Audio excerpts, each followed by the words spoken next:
Dichoso el árbol que es apenas sensitivo, y más la piedra dura, porque esa ya no siente, pues no hay dolor más grande que el dolor de ser vivo, ni mayor pesadumbre que la vida consciente. Ser y no saber nada, y ser sin rumbo cierto, y el temor de haber sido, y un futuro terror, y el espanto seguro de estar mañana muerto, y sufrir por la vida, y por la sombra, y por lo que no conocemos y apenas sospechamos, y la carne que tienta con sus frescos racimos, y la tumba que aguarda con sus fúnebres ramos, y no saber a dónde vamos ni de dónde venimos. Un matrimonio entre Manuel García y Rosa Sarmiento consagrado por conveniencia por parte de sus familias.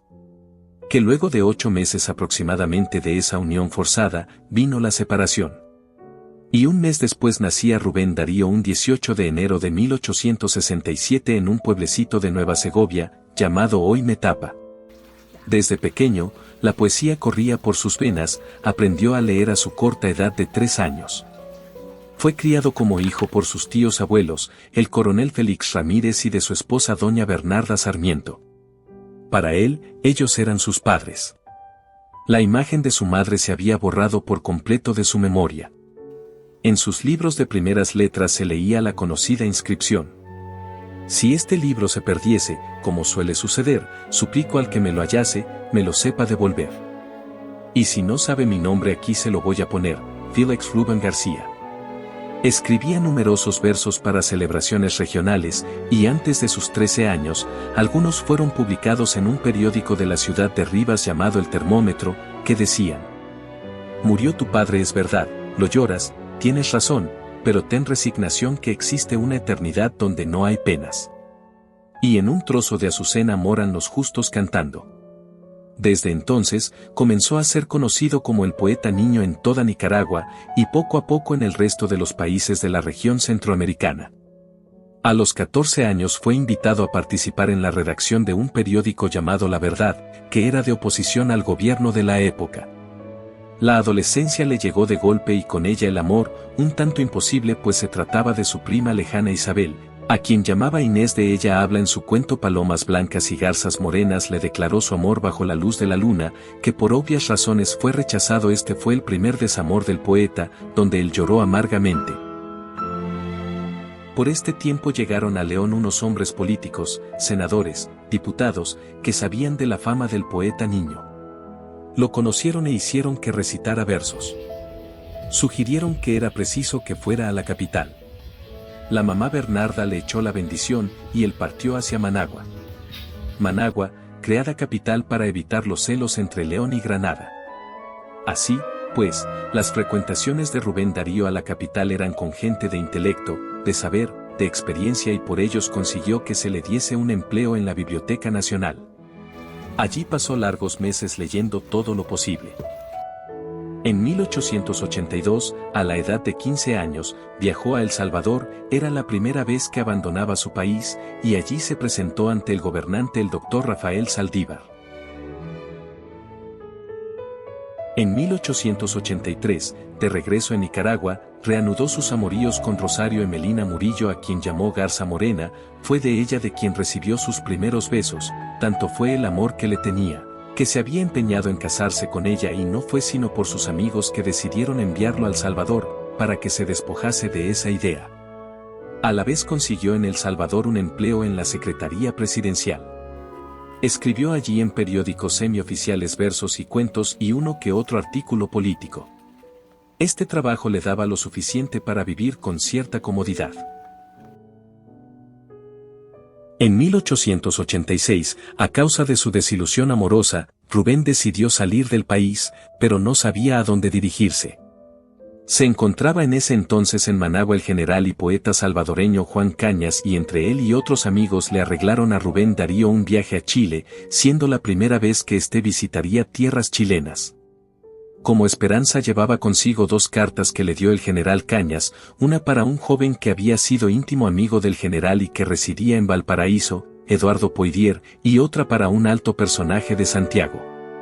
Llegando a Chile, Gracias a la recomendación de estos personajes chilenos entró Darío inmediatamente en la redacción de la época, que dirigía el señor Eduardo McClure, y desde ese momento se incorporó a la joven intelectualidad de Santiago, Pedro Balmaceda, Luis Orrego Luco, Jorge Uneus Gana, Alberto Blest, Manuel Rodríguez Mendoza, Narciso Tondró, entre otros. Allá en Chile también tuvo colaboraciones en El Heraldo de Valparaíso y en La Libertad Electoral de Santiago, donde aparece su artículo Catulo Méndez, SIC, Parnasianos y Decadentes. De su estancia en Chile, son fruto varios de sus libros. En 1888, publicó su obra cumbre, llamada Azul, una antología de poemas y prosas que marcó el inicio del modernismo literario en Hispanoamérica. Azul se consagró como uno de los poemas más importantes de la época, y su nombre resonó en toda Latinoamérica y España. El 1 de mayo viaja hacia El Salvador, donde cuenta con la protección del general Francisco Menéndez, presidente de la República y partidario de ese entonces de la Unión Centroamericana, quien lo designa director del periódico La Unión, creado para difundir los principios integracionistas.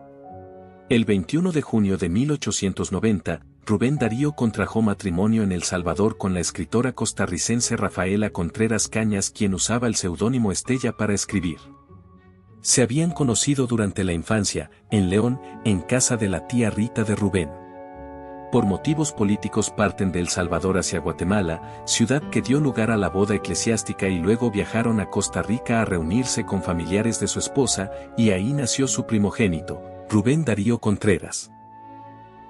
Darío fue nombrado secretario de la delegación nicaragüense que iba hacia España al 6º centenario del descubrimiento de América. De regreso de su misión, en León, se entera que su esposa sería intervenida quirúrgicamente. Lamentablemente para el poeta, su esposa falleció un 26 de enero de 1893. Rubén, debido a sus responsabilidades, no pudo estar presente en la despedida de su esposa, lo cual lo llevó a sentir una profunda tristeza que desembocó en aproximadamente 8 días de ingesta constante de bebidas alcohólicas que lo hicieron perder la conciencia. Darío, en su obra Prosas profanas y otros poemas, le escribió un hermoso poema a Rafaela titulado El poeta pregunta por Estella. 2 meses después se casó en Managua con Rosario Emelina Murillo el 8 de marzo, en un matrimonio que denunció como unión forzada. Luego solicitó el divorcio y huyó a Francia. En 1899, en uno de sus viajes a España, conoce a Francisca Sánchez del Pozo, con quien nunca se casó pero convivió durante 16 años, era la hija del jardinero del rey. La conoce por casualidad en los jardines de la Casa de Campo de los Reyes de España. Luego de visitarla en varias ocasiones, Darío le propuso que vivieran juntos en Madrid, aceptando, y fue la cónyuge que más tiempo convivió con él. En sus versos la llamaba Lazarillo de Dios.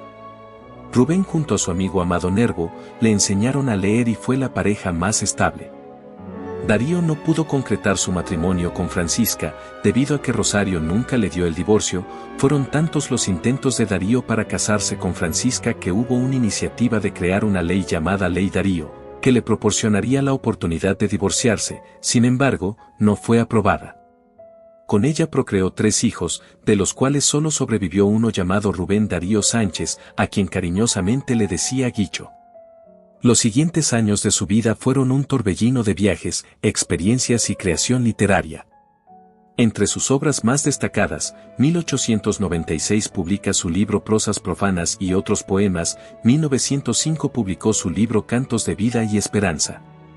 Vivió en Chile, Argentina, España y Francia, donde se relaciona con los principales intelectuales y artistas de la época. Su obra se enriqueció con nuevas influencias, desde el simbolismo francés hasta la poesía parisina. El 7 de enero de 1916, regresó a León acompañado por su amigo, el médico Luis de Baile. Fue intervenido quirúrgicamente el 8 de enero sin conseguir mejoría. El 2 de febrero es nuevamente operado. 4 días después, el 6 de febrero de 1916 a las 7 de la tarde comienza su agonía, y a las 10:15 de la noche del mismo día, a sus 49 años de edad, en la ciudad que lo vio crecer, el corazón del poeta dejó de latir. La universidad, el gobierno y la iglesia le tributan una serie de homenajes que duran varios días y concluyen con su entierro al pie de la estatua de San Pablo en la Catedral de León el 13 de febrero. Las razones de su muerte se relacionan con el desarrollo de cirrosis atrófica. Sin embargo, esta causa, aunque ampliamente aceptada según los resultados de la autopsia, no está libre de la duda de algunos que proponen alternativas: cáncer, intoxicación, infección intestinal, tuberculosis. Todas pudieron ser posibles por los largos viajes en barcos con condiciones precarias que el poeta realizó, y también Darío visitó muchas ciudades y estos viajes fueron constantes en sus últimos 10 años de vida. En sus estadías, ingirió variedad de alimentos, era un gourmet además de ser un consumidor de whisky, vino, ron y cerveza. Era un adicto a las pastas y las salchichas, los aderezos. Alimentos que ocasionaban intoxicaciones frecuentemente porque no eran bien manejados higiénicamente y eran causantes de muertes prematuras por disentería y trastornos digestivos, colitis, y otras afecciones del sistema digestivo y respiratorio. Pero en aquella época estas enfermedades mencionadas era una muerte poco digna para un bohemio, fue más lógico inventarle a Darío un alcoholismo que era enfermedad de bohemios. Nos seguimos preguntando, ¿cuál fue la causa real de la muerte del poeta más famoso del mundo de habla española? Rubén Darío partió dejando un legado inigualable, una obra poética vasta y trascendente que transformó la literatura en español convirtiéndose en un ícono del modernismo. Considerado el príncipe de las letras castellanas. Su muerte conmueve a la intelectualidad del idioma, en numerosísimos poemas, artículos y discursos se reconoce y exalta su excelente legado.